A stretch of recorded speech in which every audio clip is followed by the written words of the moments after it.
electric atmosphere at the Dunkin' Donuts Center, which is as great of an atmosphere in college basketball as any in the country.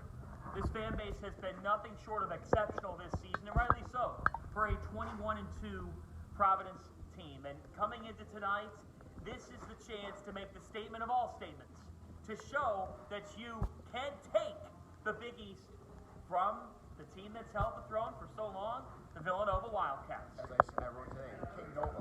Yeah. Since they reconfigured the Big East in 2013-14, the Big East has run through Philadelphia for the longest time, regular season, postseason, 2 national championships to speak of. For one season at least, PC could be that team that could say, okay, the tide's changed, and tonight is that opportunity. At 11-1 in Big East play, and a team that has won 8 in a row. Exceptional what they've been able to do. And I look at this team, and let's look at why they've gotten to this point here tonight, and what that means for this matchup. Providence has gotten to this point because the sum is greater than the parts. They're a team that doesn't count on just one player. If Jared Bynum may be off, Al Durham can make the play in the backcourt. If Justin Minaya can't hit a 3-on-1 possession, Noah Horkler will hit it the next. A.J. Reeves is someone who dealt with an injury, but we know what he can provide this team from an offensive spark standpoint. I think that's important in a game like this. And then in the paint, Brendan, one underrated aspect of this team is that they have 2 good centers. A great one in Nate Watson, but a good one in Ed Croswell for a guy that comes in off the bench for Watson. And I look at the play of Noah Horkler.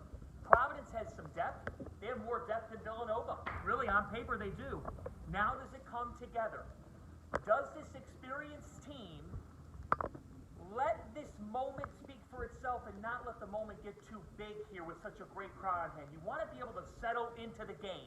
That's a big thing I'm watching for tonight. And you were here Saturday with the call of the game for FS1.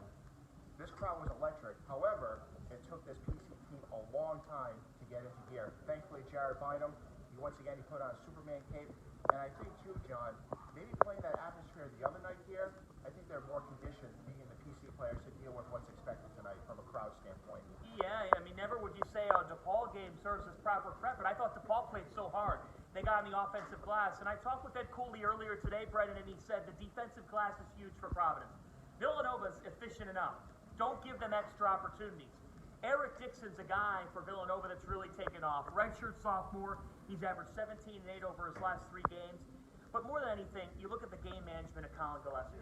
Everything he doesn't turn the ball over. He makes it so difficult to beat him.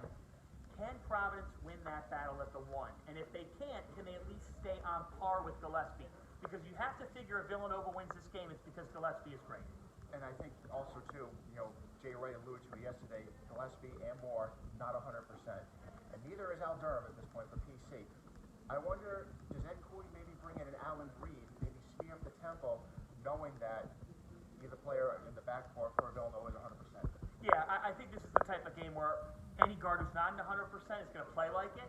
But I think you're going to see Allen Breed in doses tonight, especially defensively. Ed likes the way that he guards. He's capable of hitting that perimeter shot. So Allen Breed could be an X factor to this matchup. But to me, what I zone in on is Justin Minaya's ability to guard Justin Moore. I think Minaya will be pinned on Moore from time to time. Moore is a high-level scorer. He could be Nova's next NBA player.